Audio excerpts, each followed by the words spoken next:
सांगा कोणाचं नाव निघालं होतं? तुम्हाला तुमच्या मायची शपथ आहे, बोला ना.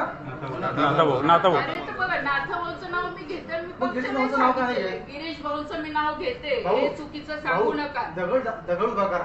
101% कमळ निवडून गेलो. दगड उभा करा. हे अतिउत्तम. आम्ही मतदान भाजपलेच करू भाऊ, भाजपच्या व्यतिरिक्त मतदान कोणाच करू, पण कार्यकर्त्या तिथे डावलं जाते तिथं काय काय कोणता स्वाभिमान कुठे विकायचा ते सांगा तुम्ही. आल्यानंतर त्या सुधाकर लावलेल्या घेऊन बसता आम्ही का काही आहे का इथे? एवढ्या ताई एवढ्या जोरात नको बोला तुम्ही, भाऊंच्या समोर एवढ्या जोरात बोलताना मागे काय?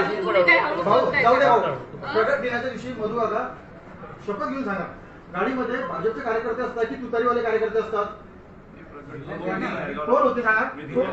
अरे ज्याला तुमच्या अंगावर खुर्च्या काढल्या आहोत ते गाडीमध्ये बसलेले असतात तुतारीवाले कार्यकर्ते. होते की नव्हते रे भाऊ? 32 वर्ष संघाई माझी.